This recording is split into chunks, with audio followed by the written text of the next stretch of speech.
Hello friends, welcome to the current affairs analysis for 13th February 2020. The first news is Financial Action Task Force, and because of the pressure exerted by the Financial Action Task Force, Pakistan Anti-Terror Court has convicted Hafiz Saeed, who is a terrorist. So, what is Financial Action Task Force? It is an intergovernmental organization having more than 38 member countries and its headquarters in Paris. And the main mandate of Financial Action Task Force is to curb terrorism financing and to curb money laundering. And Pakistan has been flouting the norms set by Financial Action Task Force. There are various parameters on which Pakistan was not able to satisfy the Financial Action Task Force. And because of that, Pakistan has been grey listed, but it was about to be blacklisted when China saved it. So Pakistan is already grey listed on the as per the criteria of Financial Action Task Force. So what happens when a country is grey listed or blacklisted? It basically freezes all the import and export payments to that country, and that country is put on a restrictive list. So most of the members of Financial Action Task Force, they are not allowed to trade with that country, and all the financial assets and the accounts of that country that are helpful in import and export trade are frozen. So that leads to a crumple on that country's economy. So after the Financial Action Task Force upped its ante on the Pakistan administration, it has now for the first time convicted Hafiz Saeed, who is a terrorist based in Pakistan, and he has been sentenced to 5.5 years. Actually, he has been sentenced to 11 years in prison, but he is already in prison for many years, so that effectively gives him 5.5 years in prison. So, who is Hafiz Saeed? He is the head of Jamaat-ud-Dawa, a terrorist group based in Pakistan. So now that he has been convicted, it remains to be seen whether the process of law in Pakistan is fair enough or whether this is just a tactic to avoid blacklisting at the FATF plenary. So what you can get an MCQ on that what is the mandate of Financial Action Task Force? What is it for?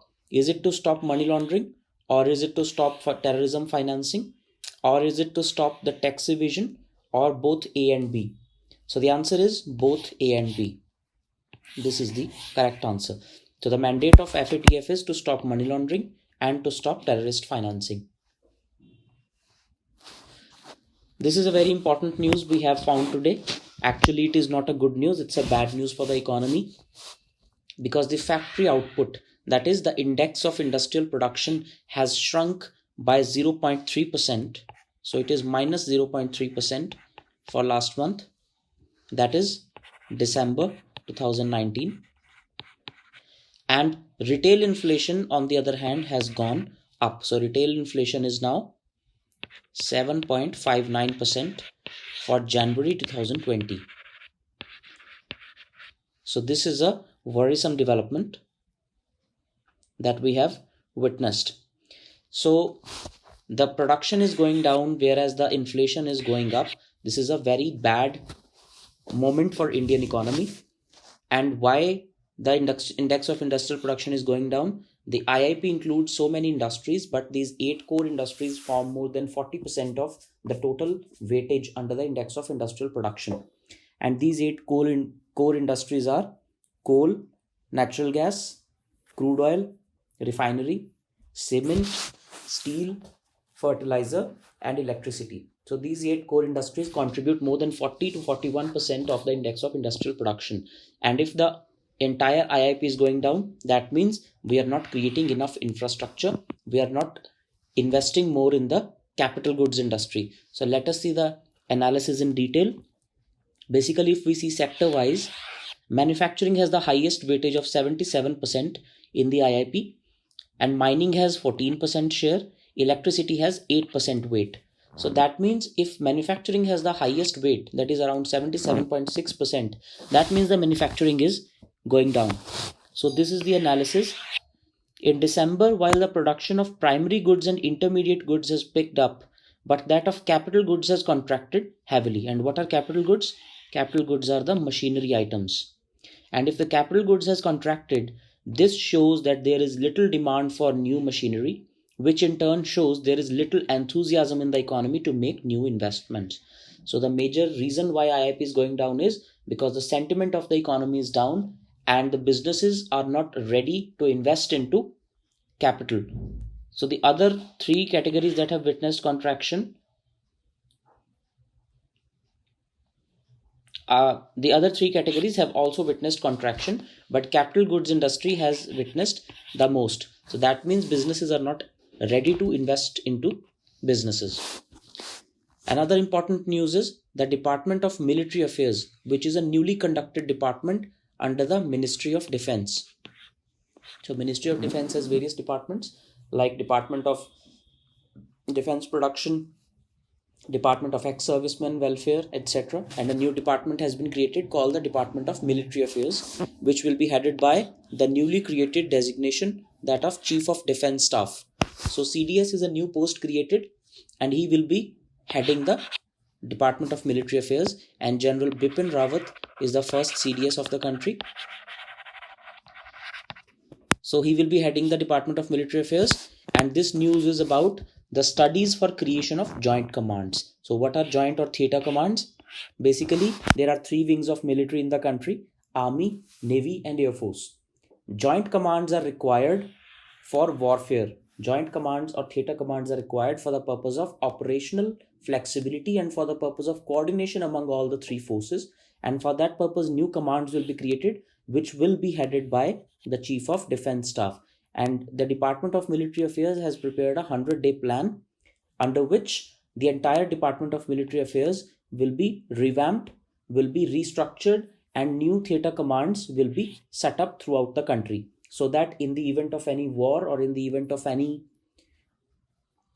untoward incident, these commands can deploy forces which can operate on land, which can operate in water, and which can operate in the air. So the coordination between the three forces is to be achieved with the help of CDS. US President Donald Trump will visit India on 24th of February, and there are anticipations, there are speculations that a trade deal might be signed. So let us see in brief what are the points of contention between India and US when it comes to a trade deal. So there are prospects of a full-scale trade deal, that is one thing. And the areas of contention are: first is the standards and intellectual property that the US imposes on Indian products. And with the help of these intellectual property and standardizations, it is able to avoid so many Indian imports into the US. Second is agriculture. Agriculture is a sector which is very crucial, which is very sensitive in India, because majority of population depends on agriculture, and US has always been demanding that India should remove its barriers that it has imposed on agriculture imports from US. But India, owing to its domestic compulsions, owing to the necessities of protecting its farmers, is not able to do that. So that is another area of concern. The third is data protection. So India has its own concerns, so it cannot really offer that what US is asking for. The third thing is reinstating duty-free benefits for certain exports under the US Generalized System of Preferences. First of all, let's understand what is US Generalized System of Preferences. It is a trade preference program for developing countries, of which India is the largest beneficiary. So under the Generalized System of Preferences, US gives preference to certain developing countries, and goods that are coming from that country into the US, they are relatively duty free or they attract lesser tariffs. But yesterday, 2 days back, the Office of US Trade Representative has classified India as a developed country, thereby making it ineligible for the Generalized System of Preferences. Now we know that India's economy might be the fifth largest economy in the world, but the per capita GDP of India, like if we divide the total GDP of India by its population, the per capita GDP is very less. It comes down to around $2,000 per year, which is very less as compared to the developed countries. So if US has removed India from the Generalized System of Preferences, that is a point of contention that India will likely take up with US. Similarly, we have talked about the demand for greater access for American agriculture and dairy products, which India is unlikely to concede because we have our own domestic sector to protect.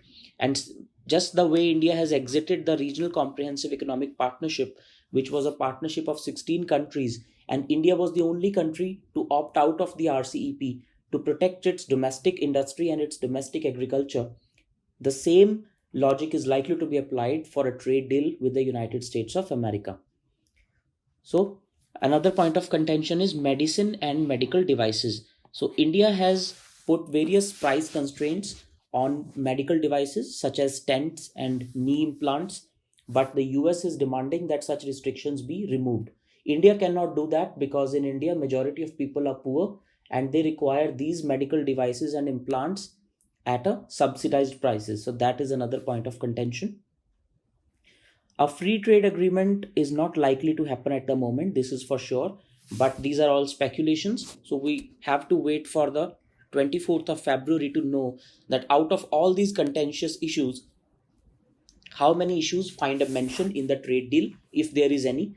So we will be discussing it in detail at that time, depending upon the agreement that is signed between India and United States of America. So this is a statement given by the Prime Minister of our country. He has said that only 1.5 crore people in our country pay income tax. So this is an alarming thing. So in this context, we have to know what is tax to GDP ratio.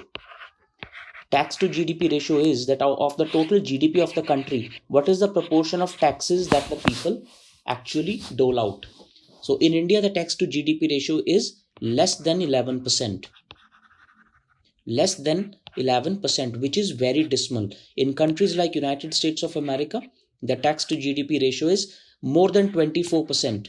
And in countries like Japan, the tax to GDP ratio is more than 31%. So the developed countries, the first and third largest economies of the world, have this much tax to GDP ratio. That's why they are able to spend so much on infrastructure and on welfare programs. Whereas in India, the tax to GDP ratio is very less, which scuttles the development of an economy. So the Prime Minister has said that out of this much of population of India, only around less than 1% of people pay income tax. And he said that it is unbelievable that 2,200 people in the country have declared earnings of rupees 1 crore per annum. Whereas we know that this is just a method of avoiding or evading tax, and there are a lot more people than that who actually earn more than 1 crore rupees a year, but they are evading taxes. So the Prime Minister has signaled that there may be steps in the future to stop tax evasion or to stop tax avoidance, and so that the tax base of the country can be improved. He also stated a century of decisions in the last 8 months of the Modi government, like regularization of unauthorized colonies in Delhi, abrogation of Article 370 of the Constitution, banning triple talaq, reducing corporate tax rate, forming a Ram Temple Trust, and amending the citizenship law. So these are the various achievements that the Prime Minister talked about in his address. Thank you everyone. This has been the news analysis for 13th February 2020.